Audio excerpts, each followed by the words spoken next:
My husband, Tom, went to the bank every Tuesday at exactly 2 p.m. Rain, shine, holidays, or sickness. Nothing ever stopped him. 38 years, and he never missed a single appointment. I asked him why more times than I can count. Each time, he'd brush my hand, kiss my forehead, and smile softly. "Just keeping our future secure," he'd say. I believed him. Why wouldn't I? Tom was meticulous. He was an accountant, numbers flowing through his mind as naturally as air. Our bills were paid early, taxes filed on time, our retirement accounts padded and secure, or so I thought. We lived quietly, comfortably. Not extravagantly, but neither were we ever worried. I trusted Tom with the world. If he said it was taken care of, I believed it. That trust became habit, a rhythm, like the ticking of the clock in the kitchen. I didn't question his motives, I didn't pry. Love, I told myself, was also trust. And in that trust, I felt safe. The day Tom died, I was in the grocery store, holding a carton of eggs, debating whether to buy organic or regular. David, our eldest, called me. His voice was tight, flat, unnervingly calm. "Mom, you need to come to the hospital." "Dad," he collapsed at work.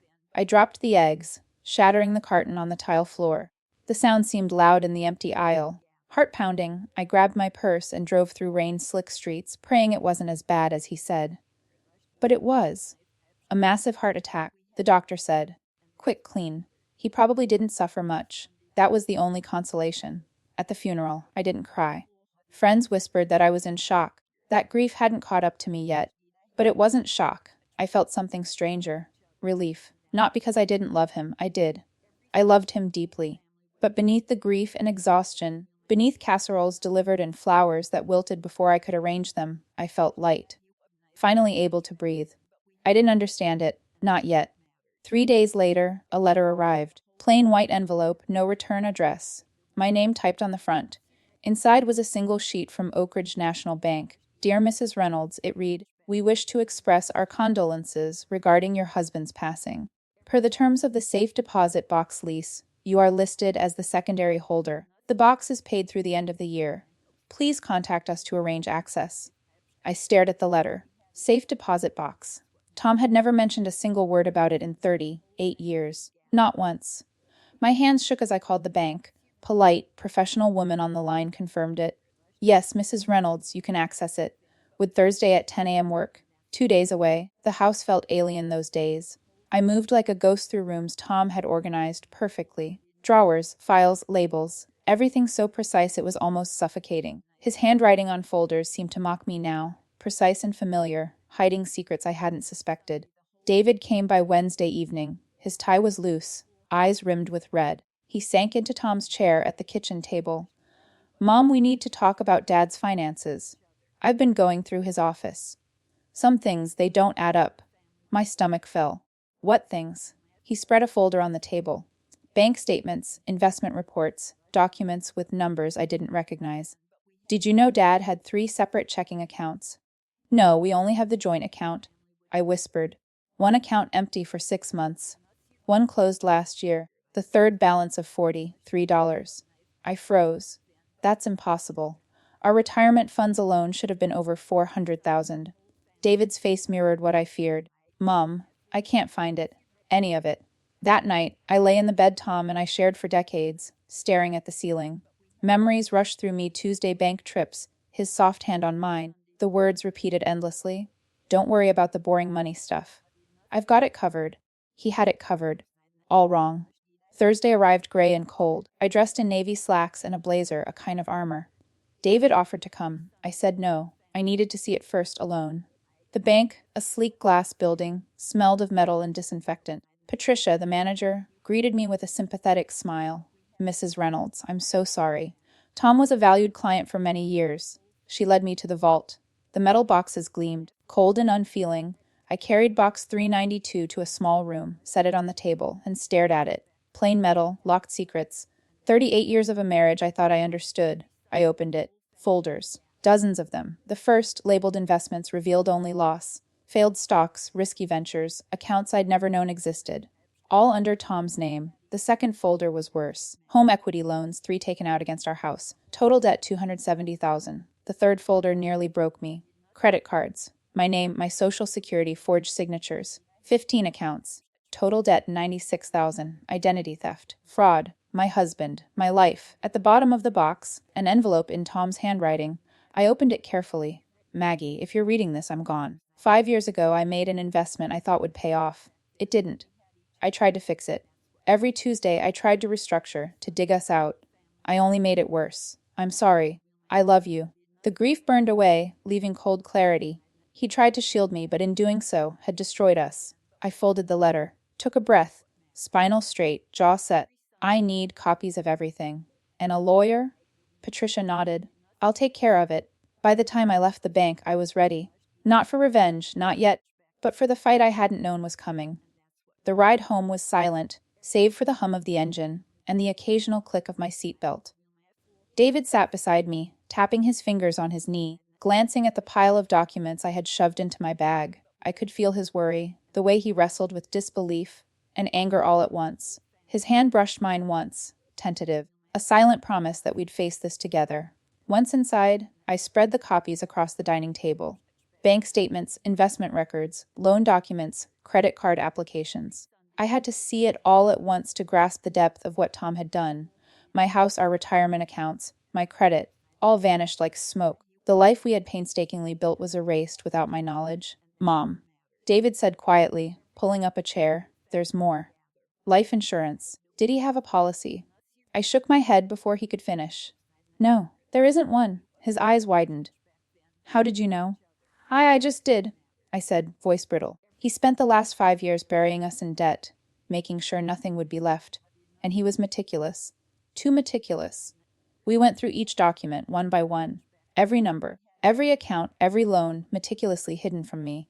Home equity loans taken out in secrecy. Credit cards in my name I'd never applied for, balances maxed, signatures forged. Investments lost, hundreds of thousands gone.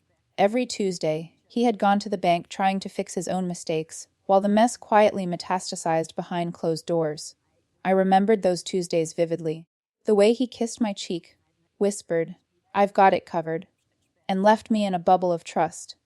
I had trusted him so completely that I hadn't noticed the holes in our financial world, the discrepancies in statements I never thought to question. He had built a perfect illusion. I could still hear his voice, calm and reassuring. That voice had lulled me into complacency for decades. Now it felt like a weapon, a memory-turned knife. David and I spent hours cataloging the documents, making sense of what we could salvage. Every sheet revealed new horrors. Transactions I didn't recognize, loans I never agreed to, credit inquiries I hadn't authorized, and at the center, always the same question, why? Why had the man I loved and trusted destroyed everything we had? That night, I couldn't sleep. I lay in our bed, staring at the ceiling, listening to the house creak and sigh around me. I thought about the years, the way our routine had been built around his careful control. 38 years of unquestioned trust. I had thought that was love, but love wasn't supposed to feel like this. Not betrayal this deep. The next morning, I called Jennifer Rodriguez, a lawyer recommended by the bank. Her voice was calm but firm when I explained the situation. Mrs. Reynolds, she said, this is one of the most extreme cases of spousal financial fraud I've ever encountered. Your husband systematically destroyed your financial life using your identity. It's criminal. I felt a chill at the word, criminal. My husband, my partner. The man who held my hand through childbirth, who had walked me through my mother's funeral, who had smiled at our daughter's wedding. All criminal. It was almost impossible to reconcile the man I knew with the man the documents painted. Jennifer outlined our options.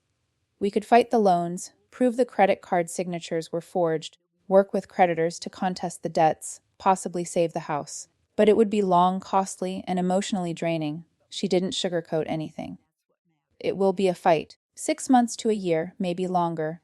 You'll need evidence, witnesses, expert testimony. And you'll need resolve. I thought about the empty accounts, the loans, the destroyed retirement funds. I thought about the meticulousness of his deception and the layers of trust he had manipulated. And then I thought about the letter he left. The admission of guilt, the acknowledgement of love, the desperate attempts to shield me while destroying our lives. I'll do it, I said finally, my voice steady, almost eerily calm. Whatever it takes, we fight. Jennifer didn't respond immediately, just let the words settle. Then she said, good. That resolve will carry you further than anything else. But we start by gathering every piece of evidence, every transaction, Every document, every shred of proof. You'll need to face this head on. David and I worked through the day, creating binders, labeling folders, photocopying statements. I had never felt so exposed, yet so strangely empowered. Each document was a piece of a puzzle that revealed the true scope of Tom's betrayal. As night fell, I found myself sitting at the kitchen table, the house silent except for the occasional creak of floorboards. I thought about Emily, my daughter, so protective of the memory of her father. I feared telling her, afraid she might reject me, afraid she might see me as the villain in this story. When I finally called, her voice was hesitant, tentative. Mom, are you sure? Maybe there's some mistake? I swallowed hard. Emily, I have the documents. And the letter. Dad did this. He destroyed our finances. He used my name. Silence, then a whisper, trembling. I don't believe it. I know. I said softly. I didn't want to believe it either. But it's the truth. And the truth is what we have to face. She hung up, leaving me with a hollow ache in my chest. Not just grief, but the knowledge that some bridges may be impossible to rebuild. I took a deep breath. One fight at a time, I told myself. One step at a time. And for the first time since finding the box, I allowed myself to feel anger. Pure, cold, focused. Not for revenge, not yet, but for clarity. The man I loved had betrayed me, and now I would reclaim my life. The next morning, I felt a strange combination of fatigue and determination. 6 months of calm routines had been shattered in a single week. The house, once a sanctuary, now felt like a gallery of secrets. I moved from room to room, picking up papers, old receipts, statements tucked into drawers, anything Tom had left behind. Every item felt like a clue to a life I thought I knew but didn't. David was already at the kitchen table when I joined him. He had arranged the documents in neat piles: credit cards, loans, investment accounts. Mom, he said, we need a plan. First, we prioritize what's urgent. Dispute the credit cards, contest the home loans, then the investments. I nodded, silently grateful for his methodical nature. He had inherited more than his father's knack for numbers. He had a moral compass I could rely on. Let's start with the credit cards, I said, my voice quiet but firm. If we can get those cleared, we buy ourselves some breathing room. Hours melted into days. Calls to banks, disputes filed, letters sent, expert opinions requested. Jennifer worked tirelessly, guiding us through a labyrinth of bureaucracy, fraud protocols, and legal fine print. Her calm professionalism was the anchor we needed amid the storm of disbelief and betrayal. She reminded us repeatedly, patience and persistence were our only weapons against the chaos Tom had engineered.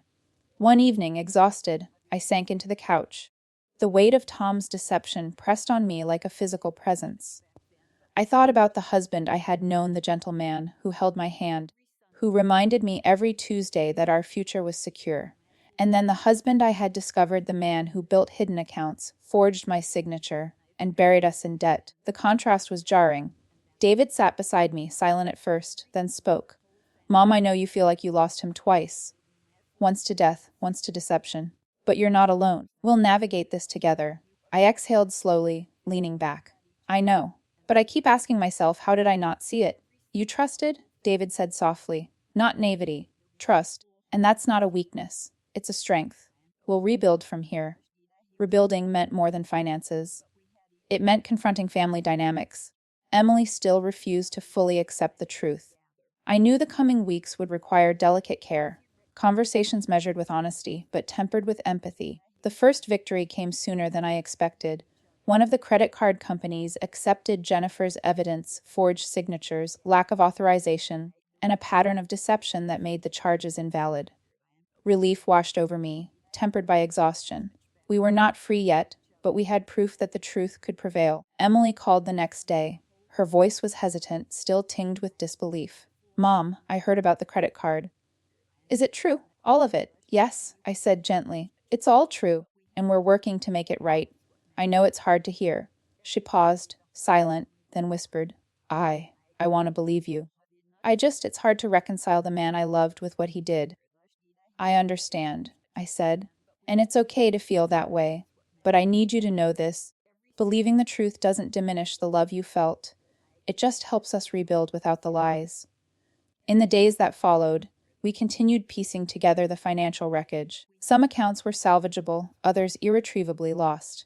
We fought home equity lenders, providing detailed documentation of fraudulent activity, expert testimony, and the letter Tom had left behind. Every phone call, every meeting, every document was a reminder that the man I had loved had been capable of deliberate, calculated betrayal. During this period, I discovered a resilience within myself I hadn't known existed.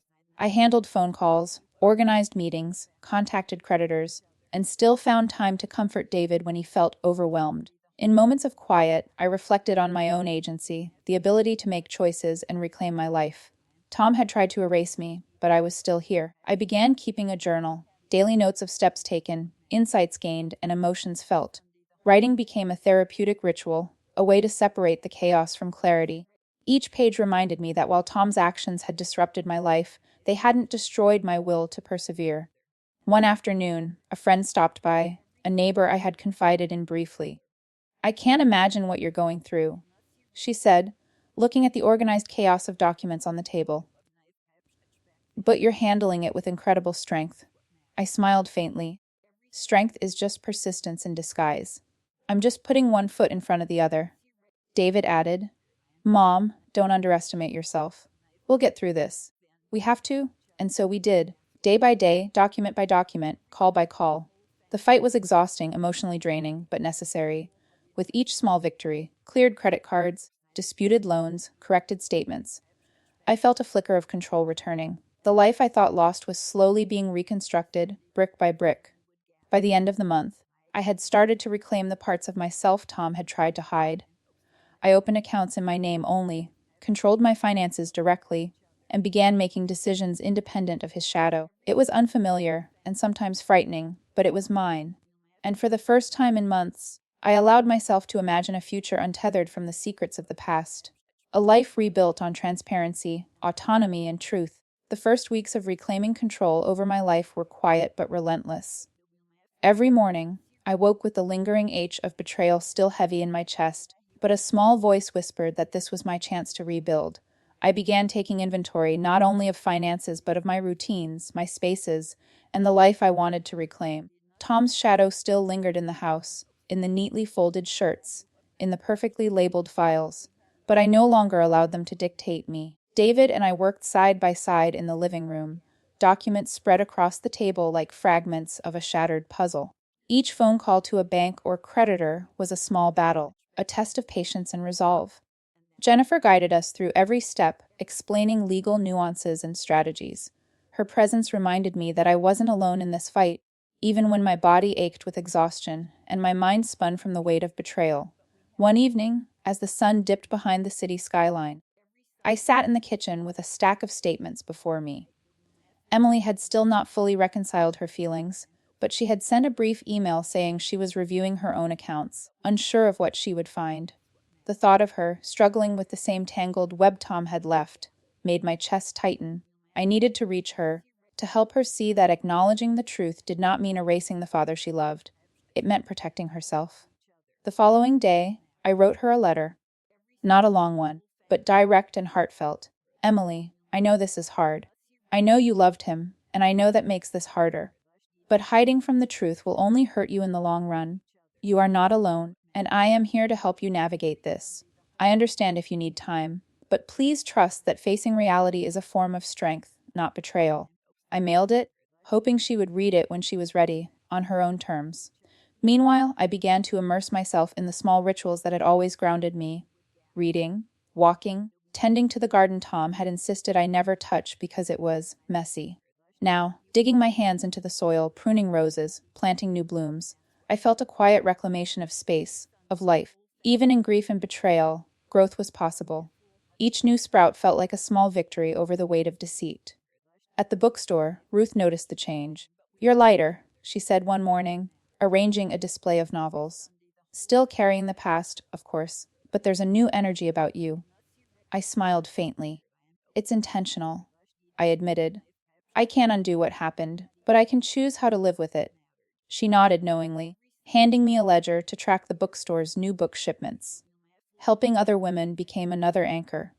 More visitors came to the bookstore seeking guidance, looking for someone who understood the quiet cruelty of financial betrayal. Each story echoed my own: a husband controlling accounts, hiding assets, forging signatures, isolating his partner under the guise of protection. Listening to their stories, I began to see patterns, understand behaviors, and recognize tactics that allowed deceit to flourish. One afternoon, a woman named Clara arrived, nervous and hesitant.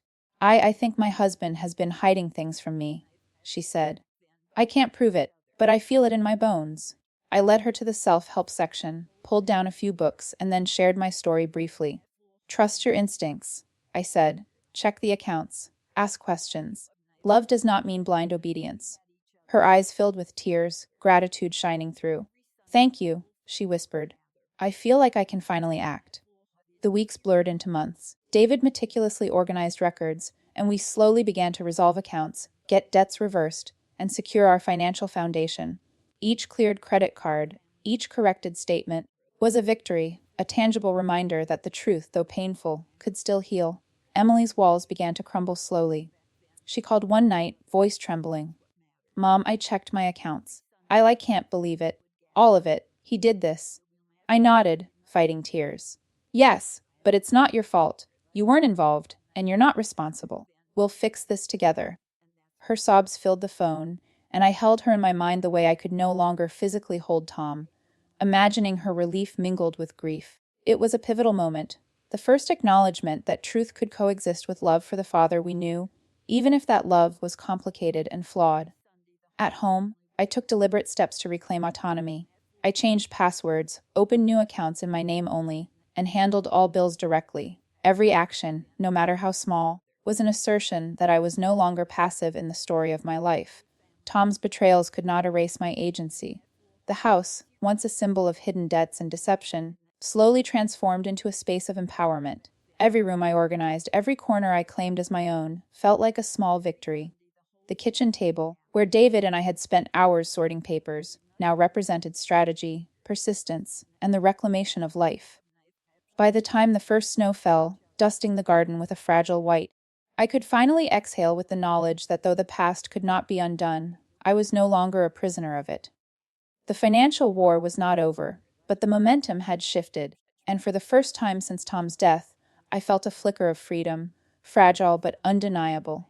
The day of the hearing arrived with a chill that seemed to seep into my bones. The courthouse loomed gray and imposing, a reminder that justice, while promised, was not always easy to obtain. I dressed in a simple navy suit, nothing flashy, nothing to distract from the facts I was about to present. David squeezed my hand as we entered, silent support that spoke louder than words. Emily had declined to come, still struggling with the duality of the father she loved and the man who had betrayed us. I understood. Inside, the courtroom smelled of polished wood and tension. The judge, a man whose expression conveyed years of witnessing human complexity, glanced over files as we approached. Jennifer whispered a last-minute reminder, steady and confident, a reassuring presence against the storm of anxiety I felt rising. The bank's lawyer, young and eager, leaned forward, ready to challenge every word I spoke. Jennifer started by presenting the evidence meticulously, the forged signatures, the separate accounts, the loans taken without consent. Every paper, every statement, was a testament not to carelessness, but to calculated deception. My husband, the man I had trusted for 38 years, had meticulously hidden a parallel life of financial ruin. I felt my stomach twist as each revelation was spoken aloud, but I kept my face calm, my mind focused. When it was my turn, Jennifer guided me to the stand. I took a deep breath. I first discovered these loans when I accessed our safe deposit box after my husband's death. I began, voice steady but tinged with raw emotion. At no point did he inform me of these actions. I did not benefit from them, nor did I consent. I trusted him with our finances, believing he was protecting our family. That trust was exploited. The cross-examination was harsh. The lawyer's voice was polished, practiced, relentless. "Mrs. Thompson, isn't it true that you allowed your husband to manage all financial matters? That you never questioned his decisions? That you benefited from living in the home and enjoying the fruits of the marriage?" I met his gaze without flinching. "Trust is not consent to fraud," I said firmly. "Being married does not give someone license to betray you. I did not see the funds, I did not authorize these loans, and I did not benefit from them.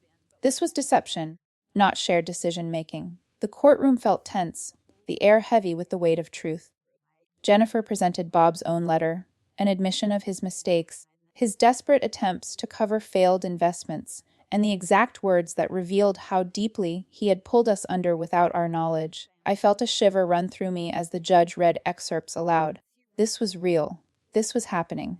After what felt like hours but was only minutes, the judge called a recess. David and I retreated to the hallway, sitting on a narrow wooden bench. "You did great," David whispered, squeezing my hand. I nodded, but my mind wasn't on the testimony I had delivered. It was on Emily, on the daughter who had struggled to reconcile the man she loved with the man who had hurt us. Could she ever understand that both realities could coexist? When we returned, the judge addressed both lawyers and then me. "I have reviewed the evidence, including the forged signatures, expert testimony, and the defendant's own written admission," he said, voice measured and deliberate.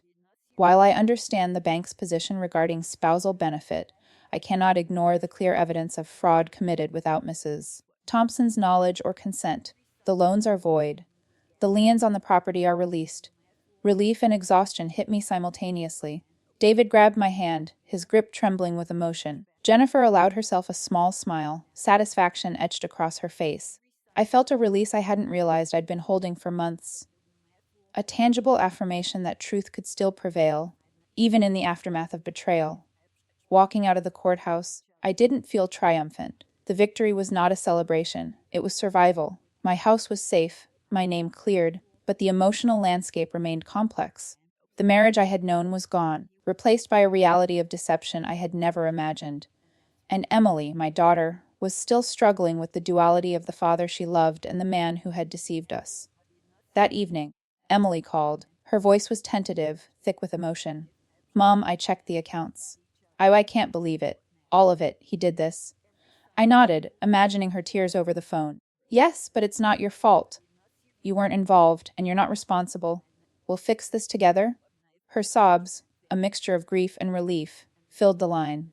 For the first time, I felt the bridge begin to rebuild between us, forged not by ignorance but by truth, transparency, and shared resilience.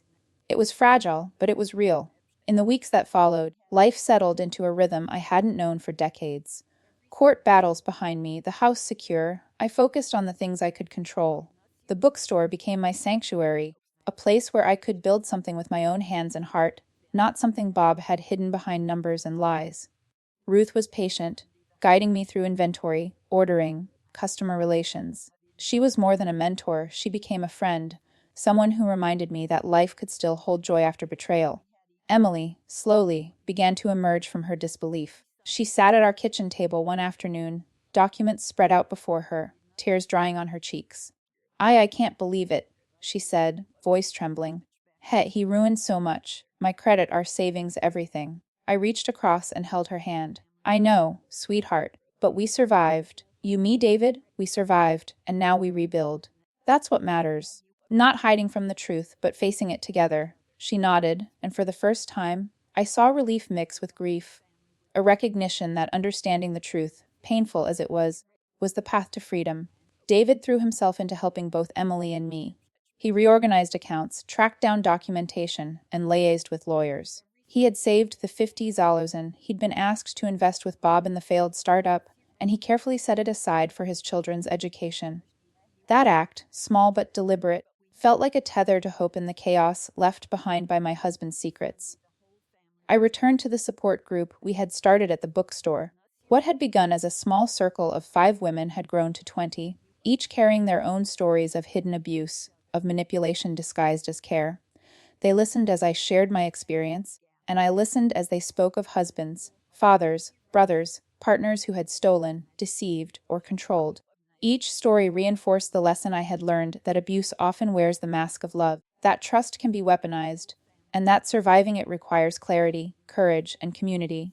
One afternoon, a woman came into the bookstore looking hesitant, her eyes shadowed with worry. Do you help with financial abuse?" she asked quietly. I smiled gently, guiding her to the self-help section. "I've been there. If you want, we can talk." We spent an hour going through her documents, her questions, her fears. She left with a sense of empowerment, something I had not realized I could give. Ruth watched me quietly afterward. "You've become a guide," she said, "a protector. You've transformed pain into purpose." The months passed, slow and deliberate. Emily's credit was cleared, thanks to Jennifer's meticulous work. David's children had their education funds secured, and me. I opened a new bank account in my own name, Margaret Sullivan, reclaiming my identity, my independence. No Thompson, no debts I didn't authorize, no lies to bind me. The teller's smile felt like recognition, not just of a transaction, but of the reclamation of a life. On what would have been my 39th wedding anniversary, I walked through the bookstore's front doors, a stack of books in hand, sunlight streaming through the windows.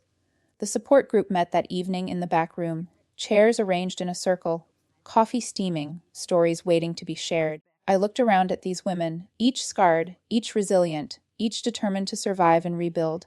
They were my mirror, my reminder that strength is born from endurance. After the meeting, Ruth and I sat in the quiet bookstore, wine in paper cups, reflecting. "You've done something remarkable," she said softly. "Bob tried to erase you. You didn't just survive. You helped others avoid the same fate. That's transformation." I nodded, thinking about the fire of betrayal that had forged me into someone new. Not bitter, not broken, but resolute, aware, empowered. That night, I went home and looked at the framed photos on the walls. Our family, our children, our shared life moments.